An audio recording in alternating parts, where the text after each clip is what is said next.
કચ્છ અને ગુજરાતની રસપ્રદ ઘટનાઓ અને સમાચાર જાણવા અમારી ચેનલને લાઈક અને સબસ્ક્રાઇબ કરો અને શેર કરવાનું ભૂલતા નહીં. પૂર્વ કચ્છમાં હત્યાની ઘાતકી ઘટના સામે આવી છે. અંજારના મેઘપર બોરીચીના પારસનગરમાં રહેતી 23 વર્ષીય પાયલ ઉત્તમ ચંદાણી નામની યુવતીને કોઈ અજાણ્યા શખ્સે તીક્ષ્ણ હથિયારના ઘા ઝીકી મોતને ઘાટ ઉતારી હતી. પાયલ ઉત્તમ ચંદાણીના ઘરમાં ઘૂસી કોઈ અજાણ્યા શખ્સે જનૂનપૂર્વક તેના પર તીક્ષ્ણ હથિયારના ઘા ઝીકી તેને મોતને ઘાટ ઉતારી દેતા સમગ્ર વિસ્તારમાં અરેરાટી વ્યાપી હતી. બપોરે બનેલી આ બનાવ અંગે મોડી રાત્રે સમગ્ર ઘટના પ્રકાશમાં આવતા ઘટના અંગે મૃતકના ભાઈએ અંજાર પોલીસ સ્ટેશનમાં અજાણ્યા શખ્સો વિરુદ્ધ ફરિયાદ નોંધાવી હતી. હત્યાનો બનાવ બહાર આવતા જ અંજાર પોલીસ સક્રિય થઈ ગઈ હતી.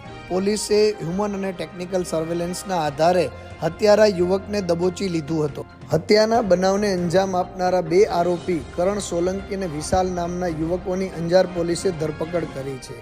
પ્રાથમિક માહિતી મુજબ કરણ સોલંકી અને મૃતક યુવતી પાયલ વચ્ચે મિત્રતા હતી, પરંતુ બંને વચ્ચે અવારનવાર ઝઘડા થતા હોવાને કારણે મૃતક યુવતી પાયલ કરણ સોલંકી નામના આરોપી સાથે મિત્રતા ન રાખવાની હોવાની વાત કરી રહી હતી. પરંતુ ક્યાંક ને ક્યાંક કરણ સોલંકી જે મૃતક યુવતી પાયલ પર મિત્રતા રાખવા માટે દબાણ કરતો હોવાથી તેમની વચ્ચે વારંવાર વધુ ઝઘડા થતા હોવાથી તે મનદુખ રાખીને કરણ સોલંકીએ જે મૃતક યુવતી છે પાયલ ઉત્તમ ચંદાણી તેના સાવકાભાઈ વિશાલ સાથે મળીને યુવતીની હત્યાનો આ કાવતરું રચ્યું હતું, જેમાં બંને સાથે મળીને મૃતક યુવતી પાયલ ઉત્તમ ચંદાણીના ઘરમાં ઘૂસી તેના પર તીક્ષ્ણ હથિયારના ઘા ઝીકી મોતને ઘાટ ઉતારી હતી.